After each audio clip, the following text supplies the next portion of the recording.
Olá, queridos ouvintes. Aqui quem vos fala é a sua contadora de histórias e ponto final. Estou em outro ambiente hoje para variar. A gente tem que aproveitar, né? Tá um frio lascado aqui. 4 horas da manhã, tá 4 graus, impossível sair da cama. Infelizmente, então, nós temos que nos adaptar. Então, claro, você vai escutar barulhos no fundo, é um dia normal, são 2 horas da tarde, então vamos tentar. Queridos, eu quero primeiro pedir desculpas. Por quê? O querido senhor Asaf esqueceu de contar alguns detalhes que eu vou começar a contar porque eu estou recebendo a história deles, tá? O Asaf é filho do Giovanni com a Amália. São dois lupinos. Até aí, ok, ele falou. E ele falou que o Giovanni e a Amália tiveram 12 filhos, 12 seres de luz. O que ele não contou são que três, né? Seis, na verdade, né? Três gestações foram gemelares. Uhum. Eita, seguido de vixe, eu falo. Anotem aí. Primeiro nasceu o Asaf. Depois, logo de cara, pá, gemelar. O Cálio e o Kailan. Uhum. Depois veio o Marlon e Marcelos. Depois veio o Luigi e o Leon. Aí sim, o Johan, Efraim, Zainon e a Heloísa, que prefere ser chamada de Helena. Perdão. A Eleonora, olha eu. A Eleonora, que gosta de ser chamada de Helena. Por que eu tô falando tudo isso? Porque até o Luigi eu já tenho história. Então, conforme vai passando, eles vão falando, vão passando, vão contando. Uma história dá na outra, uma encaixa na outra, e assim nós vamos formar uma bela árvore genealógica. Combinado? Hoje nós vamos contar a história do Giovanni. Aham, que também não narra sobre os filhos dele, né? Pois é. A história do Giovanni demorou um pouquinho mais, porque além do frio lascado, o Giovanni é uma pessoa, por natureza, muito silenciosa, igual o Otto, igual alguns outros que eu posso citar aqui. Mas vamos lá, nós amamos do mesmo jeito vocês. Nós não queremos saber que vocês são silenciosos, nós queremos que você conte a sua história e depois se volta no seu silêncio. Brincadeiras à parte, você chegou aqui nesse canal com esse monte de nome chique? Muito bem, muito prazer. Eu sou a Débora, a sua contadora de histórias. E hoje nós vamos narrar a história do senhor Giovanni. Eu atendi uma ligação esses dias para trás de uma amiga e ela perguntou: Débora, em que tempo que a gente tá? Olha, a gente tá tipo 40 anos na frente dessas histórias, acreditem. Se vocês começarem a perceber, nós estamos mais ou menos isso mesmo. É que dificilmente tinha um celular, começou a fazer sentido, né? 40 anos atrás a gente tinha facilidade de celular, não, não tinha. Então começaram até a aparecer um celular aqui, uma coisinha ali, uma internetzinha aqui, tarará. Reparem, reparem. Vamos lá? Sem mais delongas?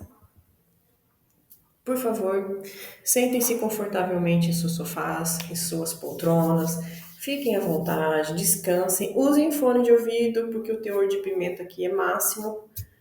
Não tenho culpa. Não importa se é um senhor de idade, já estamos falando aqui de um idoso, atualmente ele está nos dias idoso, porém é um lupino. É uma grande amiga minha, chama Joana, que aliás é o nome da minha avó que descansou esses dias também. A Joana, ela falou pra mim assim: Débora, antigamente se eu visse um lobisomem eu saia correndo. Hoje você fala tanto deles, com tanto carinho, com tanto amor, que eu não tenho vontade. Cara, senta aqui, vamos tomar um café. Fico muito lisonjeada em saber que vocês têm esse carinho com o pessoal. Mas tomem cuidado, como tudo na vida, tem gente boa e gente ruim, não é verdade? Assim como os lupinos e cães também. Vamos à história? Confortáveis? Posso seguir? Então vamos lá. Não se esqueçam, hein? Teor de pimenta já bem aguçadinho aqui.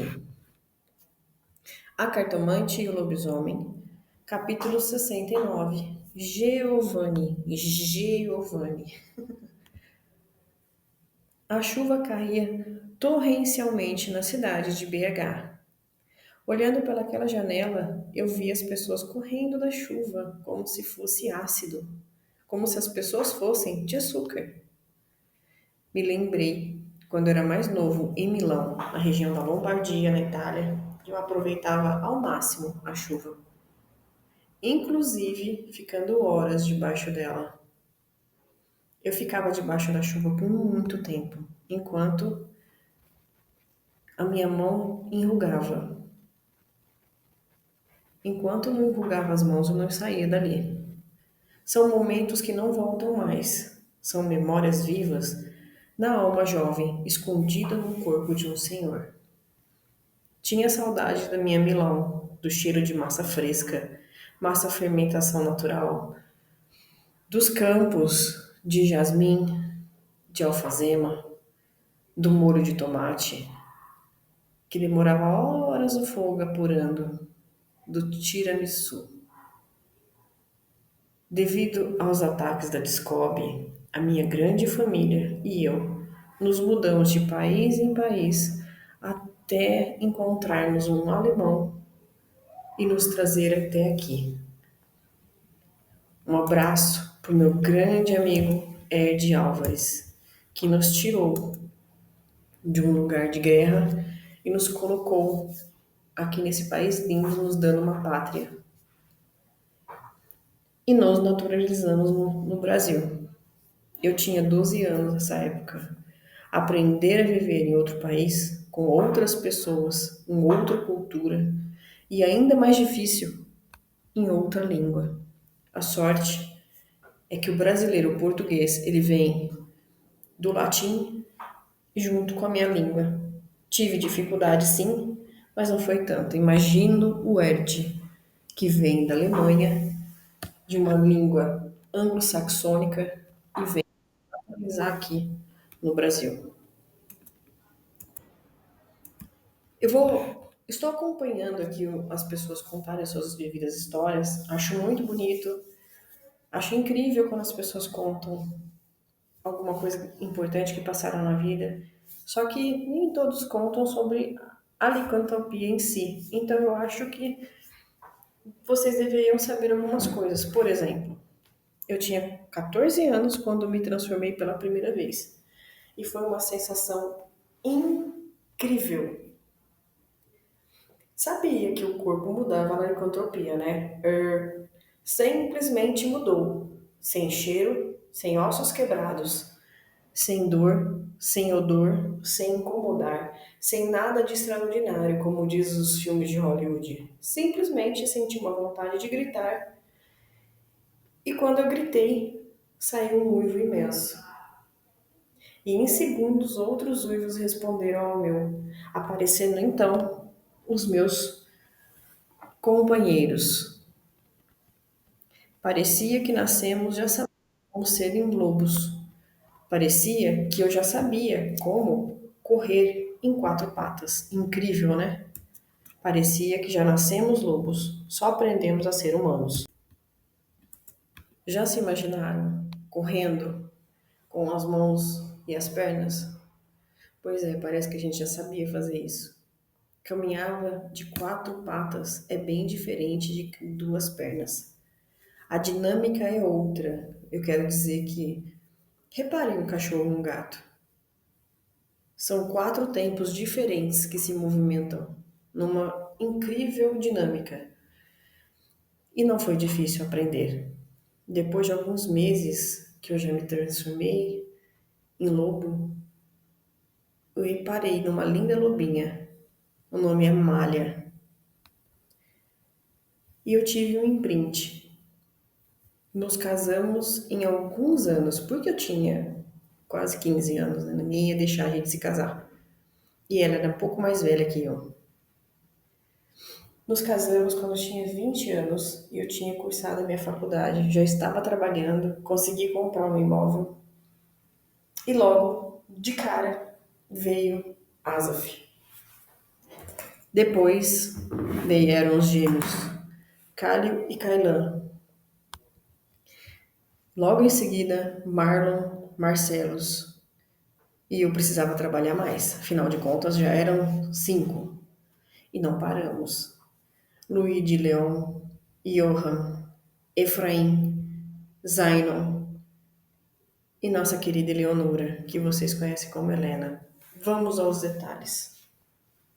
Trabalhava na indústria com meu pai. Ele fornecia refeições para indústrias. Era uma empresa grande e já comecei pequeno e fui subindo até chegar ao setor de compras da empresa. Aprendi muito sobre os brasileiros com a convivência diária e foi maravilhoso. Assumi, enfim, meu coração. Afinal de contas, a Mária era brasileira. De família grande como a minha, nos apaixonamos e assim que eu terminei minha faculdade, nos casamos. Terminei nos atendimentos aos clientes brasileiros. A fábrica do meu pai cresceu e eu consegui construir muita coisa graças ao empenho e ao trabalho de todos. Meu pai seguiu novos horizontes, porque a fábrica cresceu e acabei ficando em BH. Asaf trabalhava 2 turnos na fábrica, juntando dinheiro e estudando à noite. Ele dava o seu melhor. Meu filho é incrível. Meu filho é maravilhoso. Entende? Gostaria muito de deixar isso aqui bem claro. Todos eles são incríveis, mas o Asaf foi o meu orgulho. Muito focado, muito concentrado. Amália queria muito uma filha. E os nossos últimos 4 filhos foram uma tentativa de uma menina. E fomos tentando. Por que não? Ela é o amor da minha vida. Ela merece ter tudo o que ela quer. E fomos fazendo filhos atrás de filhos, filhos atrás de filhos. E a cada novo bebê, a descoberta de um menino, a Malha ficava cada dia mais esperançosa, expectativa, alimentava uma situação de ser uma menininha. E quando chegava na hora, não, não nascia. Era mais um menino. Para mim, motivo de felicidade. Eu amava ela e amava cada filho novo, maravilhoso que ela me entregava. Porém, ela foi nutrindo um sentimento dentro dela que começou silencioso. Bom, compramos uma casa dos sonhos dela, comprei os móveis de acordo com o que ela queria, ela decorou do jeito que ela quis a casa. Eu fazia de tudo pela minha amada Malha. Parece que eu sentia que tinha algo errado. Parece que sabia que algo estava acontecendo. Minha querida esposa, meu anjo na terra, estava doente. Uma doença silenciosa que gira ao torno de todo mundo e a maioria das pessoas ignora. A depressão. A depressão toma conta das pessoas aos poucos. Ela não chega de uma hora para outra, ela simplesmente vai tomando lugar, vai tomando espaço, vai criando força. A depressão não surge de uma hora para outra. Ela vai se instalando de forma progressiva e muitas vezes silenciosa. É como uma névoa densa que se adensa aos poucos na mente e nas emoções. O processo pode variar de pessoa para pessoa, mas costuma agir em um caminho com alguns pontos em comuns. Antes da depressão se instalar, geralmente existem fatores predispostos que podem ser genéticos, psicológicos, biológicos, pode ser sociais, acúmulo de estresse e frustração, pequenos eventos negativos que vão acumulando, um problema aqui, uma perda ali, um desgaste emocional constante. Aos poucos, a mente vai ficando sobrecarregada e perdendo a capacidade de resiliência emocional. Alterações de pensamento, a depressão começa a se manifestar em forma de padrões de pensamentos negativos. Nada do que eu faço dá certo, a pessoa estaria melhor sem mim, eu sou um peso, eu não tenho mais esperança, eu não consigo fazer uma filha mulher. Esses pensamentos vão se tornando repetitivos, automaticamente distorcidos, ligando diretamente às emoções e o comportamento.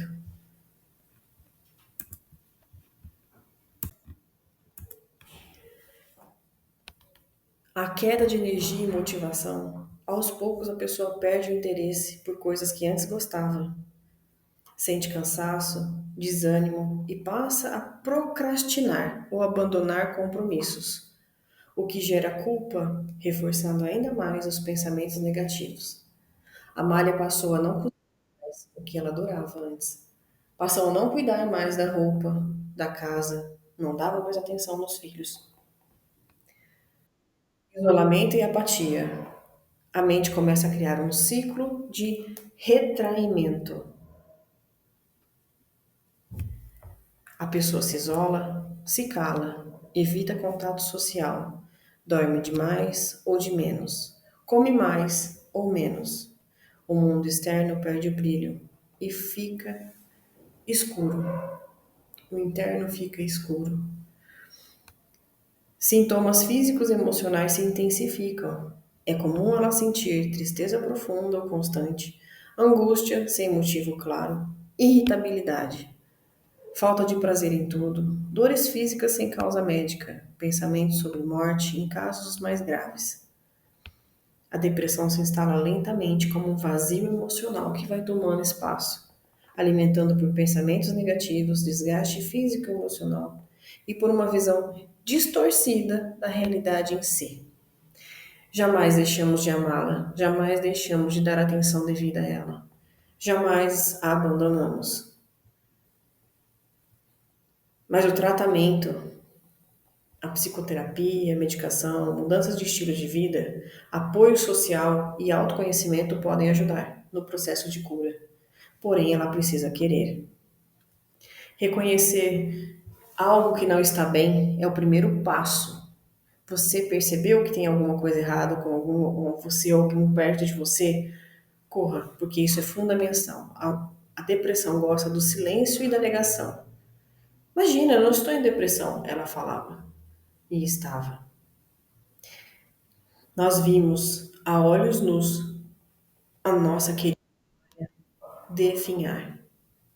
Foi muito triste ver isso. Foi muito triste ver alguém que a gente ama perder dia a dia a motivação. Procure ajuda profissional. A mente doente tem dificuldade de sair sozinha do labirinto que criou.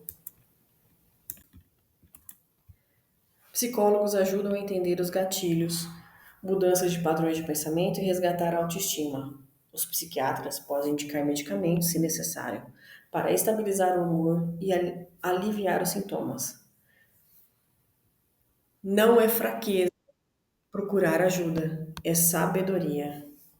Saia do modo automático. Aos poucos, a depressão cria ciclos. Tristeza, falta de ação, mais tristeza. Quebre o crime, ciclo com microações. Tomar banho, trocar de roupa, escovar os cabelos, passar uma maquiagem, abrir a janela, deixar a luz entrar. Caminhar 5 minutos por dia, escrever como você se sente. Essas pequenas atitudes sinalizam ao cérebro que você está em movimento. Sabiam disso? Não se isolem. Mesmo que você não queira conversar, encontre uma ponte com alguém de confiança, um amigo, um familiar, um mentor espiritual, um grupo de apoio. O contato humano, mesmo breve, reescreve a química do cérebro. Respeite seu tempo, mas não alimente a inércia. A depressão exige descanso, sim, mas não deixe o descanso virar abandono. A meta é o equilíbrio. Se levantar um pouco todos os dias e se perdoar quando não conseguir. Procure um sentido, não só a cura. Às vezes, o que ajuda não é só se livrar da dor, mas dar um propósito a ela. Pergunte-se: o que essa dor está tentando me mostrar? Que parte de mim está perdendo cuidado? Há algo mais que eu possa criar, aprender, transformar a partir disso? Espiritualidade e conexão interior. Muita gente encontra força na espiritualidade, com corações fortes, meditação, tarô, natureza ou fé. Ter um canal de conexão com algo maior pode ser um pilar poderoso. Depressão não é brincadeira. Depressão é real, é silenciosa, transforma as pessoas em quase nada. Nos últimos 3 filhos, Amália já não voltava mais ao normal. A tristeza foi consumindo a minha esposa por dentro. A última gravidez, ela me enganou. Eu já tinha desistido de uma menina, mas ela não tomou a pílula e engravidou. Foi uma gravidez muito difícil, muito tensa, já que ela estava muito magra, muito debilitada por falta de cuidados, muito perturbada. Ela mal dormia, mal comia, mal vivia. Quando ela soube então que era uma menina, um raio de luz surgiu em seus olhos, que eram só escuridão. Mas, quando ela quis reagir, seu corpo já não aguentou mais. E nossa querida estrela Eleonora nasceu. Amália pegou a Eleonora no colo, deitada no sofá de uma recepção de hospital.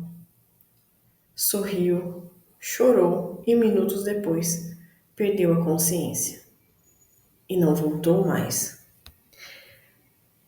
A falta de nutrição a deixou extremamente doente.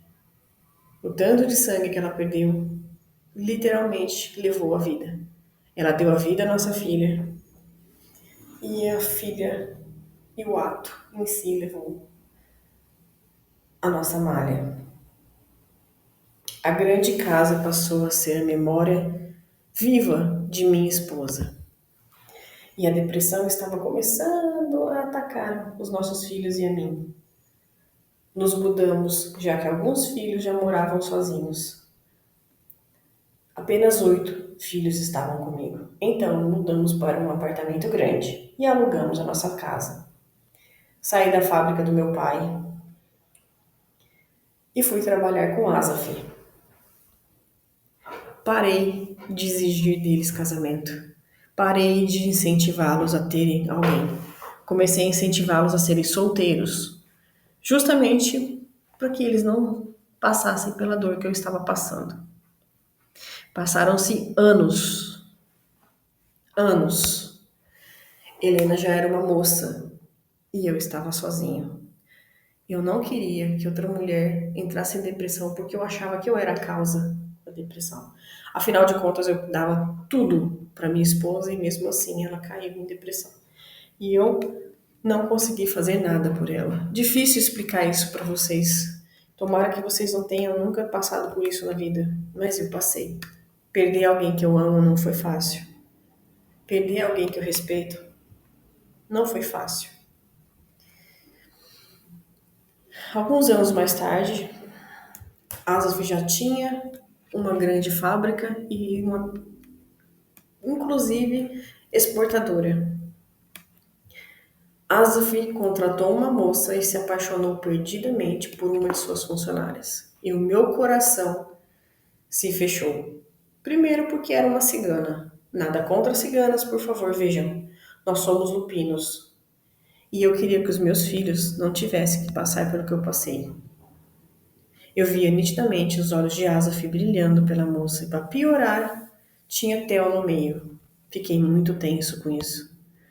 Vi Helena no refeitório tomando café e fui ter com ela. Filha, onde encontrou essa moça? A Heloísa, pai? Sim, é a Heloísa o nome dela. Ela é perfeita pro cargo, não é? Disse Helena sorrindo. Helena parecia demais a Mária nos tempos áureos, mesmo com os cabelos negros, levemente ondulado nas pontas. O sorriso fácil de Helena me lembrava demais o sorriso de Amália, antes da depressão. Filha, eu acho que é Azaf. Eu disse, analisando o rosto de Helena, que torceu o nariz. Pai, já faz tempo, eu tenho 20 anos.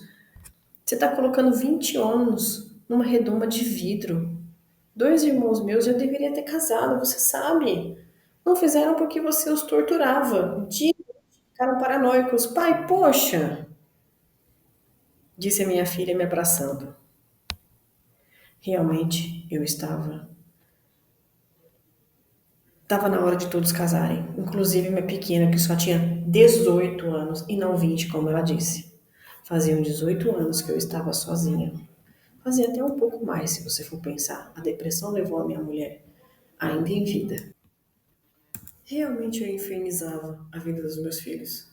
Eu perturbava os relacionamentos deles, se tinham, ao máximo. Eu não queria ver eles casados, justamente porque eu não queria que eles sofressem.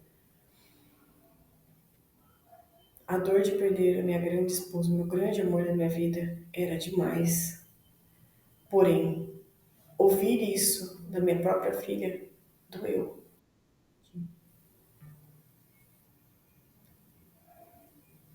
E aos poucos, Asafi foi se apaixonando e eu já previa o sofrimento dele. Um dia, ele chegou à empresa animado com a contratação e 2 dias depois estava triste de novo. Sabia o motivo. Theo seria o escolhido. Quando que, por um engano de informação, ela pediu ajuda de Asaf e tudo encaminhou para o casamento de ambos. Rápido sim. Soube então que ela sofria agressões de seu pai, o que me deixou profundamente irritado. Heloísa é uma mulher incrível. Não tem nada de errado com ela, muito pelo contrário, só de certo. E saber que um pai batia na filha era demais, né? Passei a ir mais vezes no acampamento Calon e passei a conviver mais com o povo cigano. A alegria deles me contagiava. Era incrível como que eles, mesmo sofrendo situações complicadas, eles estavam sempre sorrindo. Você sabia que eles fazem as próprias bebidas? Sim, achei interessantíssimo também. Os Calons têm um galpão atrás do acampamento e tinha uma reserva de sucos de uva com fermentação natural.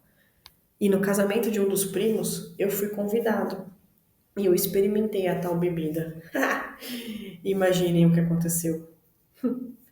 A festa estava animada, as pessoas dançando em volta da fogueira e eu estava feliz. Tinha ganhado alguns amigos, inclusive Madalena, uma linda cigana ainda jovem, porém envelhecida pelos problemas da vida. Ela tinha tido um bebê recentemente e mantinha o corpo escultural, enxuto. Me aproximaria mais, porém, ela era mãe da Heloísa, né? Era uma mulher incrível, linda, pele clara, cabelos claros, olhos levemente esverdeados. Uma mulher que realmente mexeu comigo. Mas, como eu disse, era mãe da minha nora. Me mantive à distância.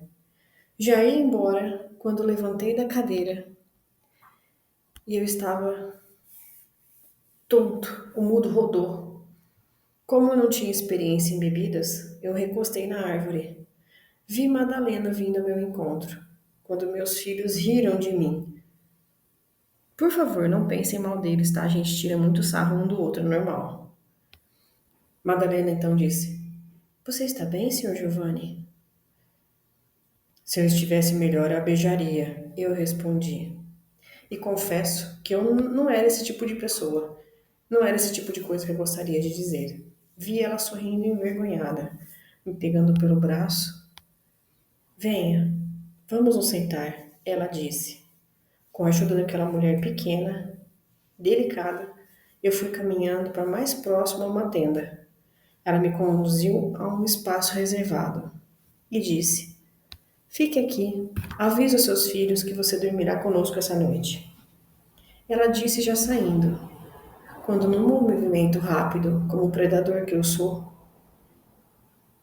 eu senti um cheiro através dos véus que ela estava usando. Conforme ela se virou, um movimento suave passou pelas minhas narinas e eu senti o cheiro de alfazema. Exatamente os cheiros dos campos de lavanda e alfazema da Itália. E o impensável aconteceu. O cheiro me fez lembrar da Itália, dos campos de lá, e uma vontade surgiu de mim. E eu a abracei, aquela linda senhora. Puxei ela para perto de mim e senti o calor do seu corpo. Meu coração quase saiu da boca ao mesmo tempo que senti o calor da pele daquela mulher pequena, magra, porém cheia de curvas. Aproximei meu rosto dela e ela abriu seus lábios. E eu a tomei, apaixonadamente. O cheiro de alfazema me acendeu de uma forma que eu quase não me reconheci. Ela segurou os meus cabelos, trazendo para o beijo, enquanto ela remexia. Ela me empurrou então e eu caí num colchão no chão. Ela ficou de pé à minha frente, subiu o vestido e abriu delicadamente as pernas. E colocou a perna em meu ombro, abrindo a sua intimidade para mim. E eu mergulhei meu rosto naquela carne sensível, extraindo vários orgasmos daquela linda mulher madura. Depois de algumas explosões, a perna dela começou a falhar e eu vi que ela cairia. Quando eu a segurei, peguei ela no colo e a coloquei deitada embaixo de mim. E a abracei. E dormimos, mesmo eu a ponto de possuí-la. Meia hora depois, os lupinos estavam na porta, me chamando, e eu corri com eles. Não voltei mais no acampamento desde então. Ninguém questionou nada, só a minha consciência que gritava. Afinal, era a sogra do meu filho. Como foi que eu fiz isso? Como podia? Por que eu tinha feito isso? Como? Como seria daqui para frente? É o que todo mundo diz. O álcool entra e sai a sua dignidade. Não tem desculpas. Mas eu comecei a receber pequenos mimos dela. 2 dias depois, Asaf chegou na empresa, sorrindo e com um pote na mão. Bom dia, pai. A Madalena te mandou essa pamonha de pote. Ela mandou para mim? Perguntei assustado. Porque falaremos a verdade. Não era para eu resolver me envolver com a sogra do meu filho, né? Combinamos? Peguei o pote, abri, senti o cheiro delicioso de pamonha caseira, fechei até os olhos. E todos os meus filhos correram. Eu quero, eu quero! Encomendei um buquê de flores e mandei entregar no acampamento, com um bilhete agradecendo o carinho. No dia seguinte, recebi uma carne que eu adorava, carne de sol. Mandei uma caixa de bombons para agradecer. No terceiro dia, recebi um convite para a abertura de um novo cálice de vinho. Me esquivei e não fui. Imagina se eu bebesse de novo. Na primeira vez eu quase... Asaf precisou ir lá uma última vez, em uma emergência com seu cunhado menor. Aí eu fui junto. Chegamos lá, ele estava com febre, levamos ele para o hospital. Ele ficou internado, estava com tifo. Eu acompanhei por alguns dias. De vez em quando eu ficava lá com o bebê, com a criança, para poder tomar banho, ir para casa, pegar roupas, comer alguma coisa. Madalena chorava dia e noite. E depois de alguns dias, nos aproximando demais, contei toda a minha história. E ela se condoeu, contando então a parte dela.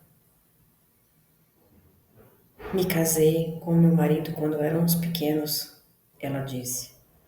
Eu não tinha vontade de me casar, porém o aceitei, mesmo não querendo a união. E foi bem pior quando ele notou que eu não o amava. Ele passou a me ignorar, a beber demais, a pegar à força.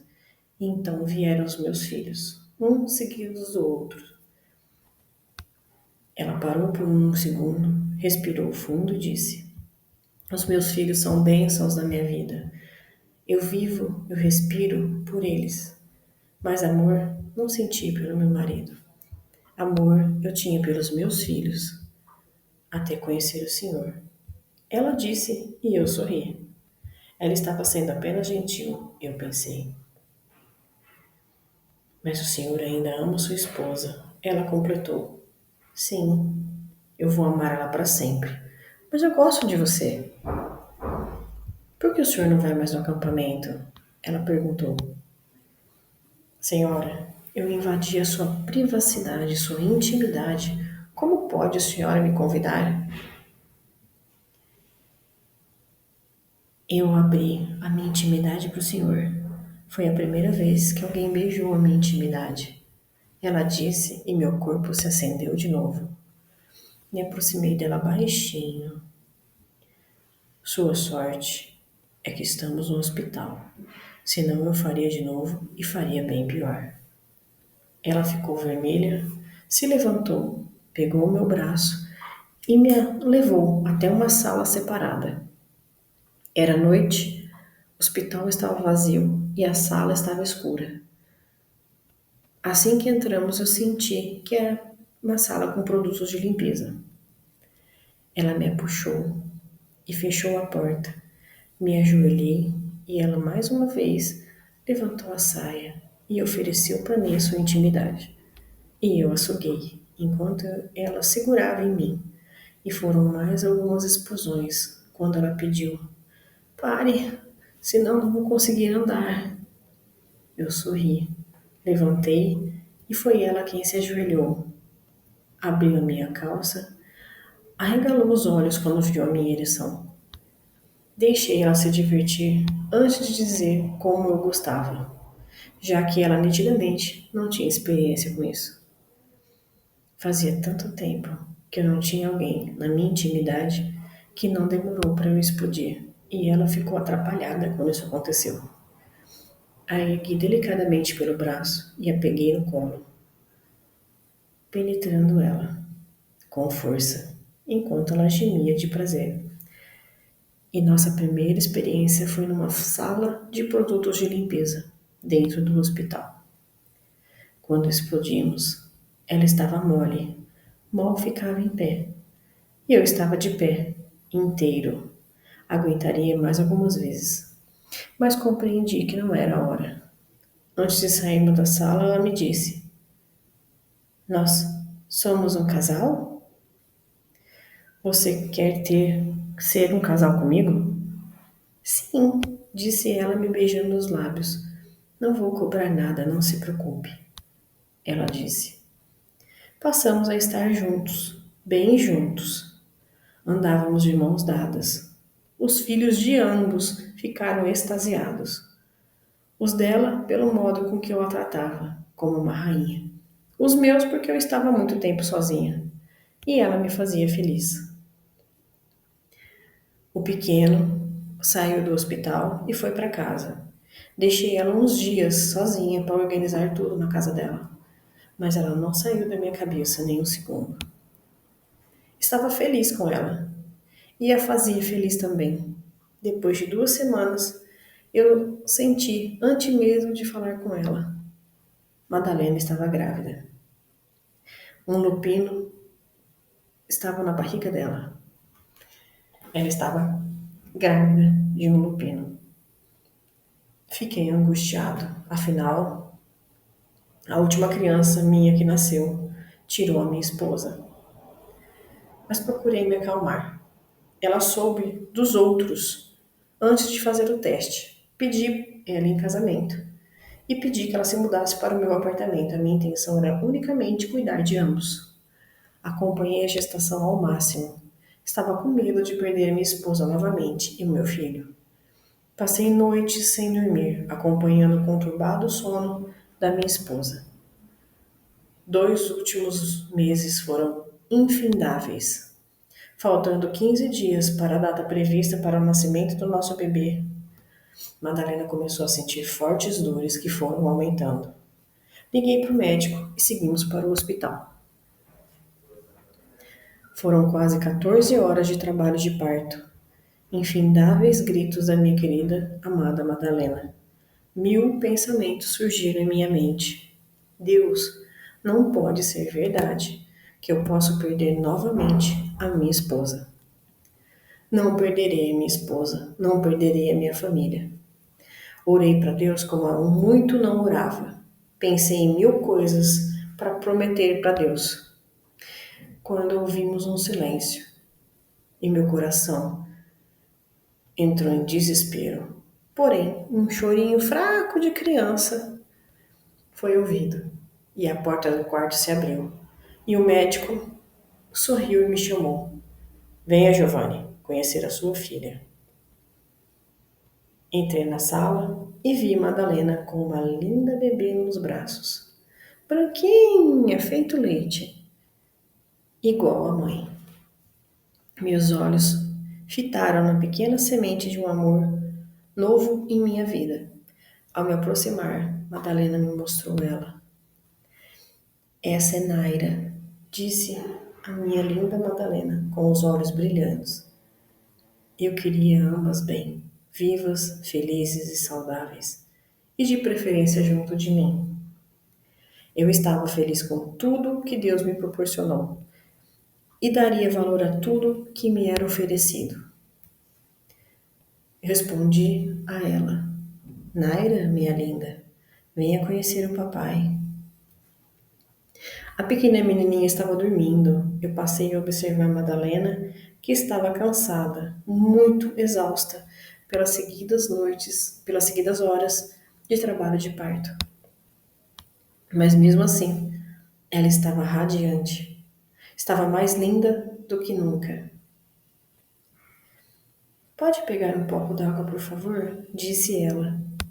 Fui até a cômoda, peguei o copo e fui até o corredor, onde tinha um bebedor. Enchi de água e voltei, encontrando Madalena dormindo, com Naila no colo. Corri para chamar o doutor, que se aproximou, examinou ambas e disse: Ela só está cansada. Ela está bem. Deixe-a dormir. Levaremos sua filha para a observação. Sentei na cadeira ao lado e permaneci observando o sono tranquilo de Madalena. E aos poucos adormeci também. Tive sonhos horríveis. Acordei algum tempo depois com Asaf me chamando. Ei, você tá bem? Abri os olhos e vi o rosto do meu filho me olhando preocupado. Sim, sinto bem. E Madalena? Eu estou aqui, disse a minha linda ciganinha. Você está bem? Perguntei. Sim, eu estou ótima. Podemos ir embora? Disse ela e eu sorri. Alguns dias depois, fomos para casa. Estávamos felizes com a nossa segunda oportunidade de felicidade. Naira crescia dia a dia e eu tinha certeza. Era uma lupina com gene ativo, como o pai. Mas não comentei com minha esposa. Não sabia qual seria a reação dela. Era tudo muito novo. Nosso relacionamento não tinha nem um ano e nós já tínhamos uma semente de nosso amor. A gente mal se conheceu antes de se envolver, mas aceitei esse desafio de fazer ela feliz a qualquer custo. E recebia o mesmo carinho, o mesmo respeito, a mesma dedicação da minha querida Madalena. Procurei ajudar ao máximo os cuidados com Naira, mas evitava dormir na mesma cama com Madalena. Era difícil manter a distância, mesmo sabendo que a gente se queria, nos desejávamos. Qualquer menor toque que fosse, os dois havia uma tensão sexual crescente entre nós. Éramos como os dois adolescentes. Cheguei em casa uma noite, senti o cheiro de comida caseira como de costume, nada fora do normal. Madalena fazia questão de cozinhar para nós e eu adorava esse carinho. Seguimos uma rotina, mas Naira foi dormir. E no último mamar da minha querida linda filha, Madalena entrou no meu quarto, me olhando diferente. Olhei para ela e senti aquele feromônio que ela exalava. Ela rodeou a cama, se aproximou de mim, pegou a minha mão e colocou em seu seio. Perguntei a ela: Você me quer? Ela disse, me olhando nos olhos: Me possua. Levantei da cama, puxando a cintura fina dela contra o meu corpo. Imediatamente minha iniciação ficou pronta. Giovanni, disse ela, eu te amo. Eu busquei seus lábios num beijo incrível e necessitado dela. Subi seu vestido de dormir até a cabeça e tirei. Levantei os braços dela e peguei ela, levando até a cama, deitando com ela na cama. Deitei sobre seu corpo, mas retirei minhas roupas com a ajuda dela. Vi em seus olhos um amor incrivelmente real. Beijei os olhos, beijei o nariz, beijei a nuca, beijei a boca. Depois que conheci Madalena, passamos a nos relacionar. Dificilmente dormimos em um dia, não fizemos amor. Depois que ela começou a sentir dores do parto, passei a procurá-la para massagear, conversar, ver se ela estava bem.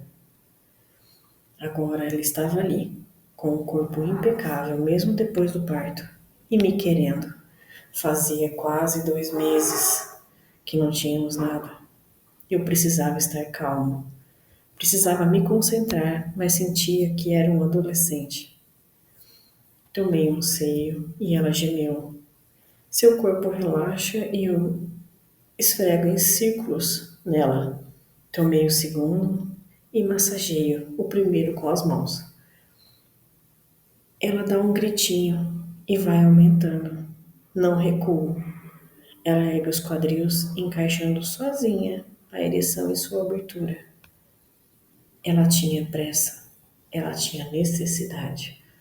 E então eu a penetrei. Ela gritou. Eu tentei me segurar. Afinal, éramos dois adultos. Tinha que ter concentração. Mas Madalena estava no mesmo desespero que eu.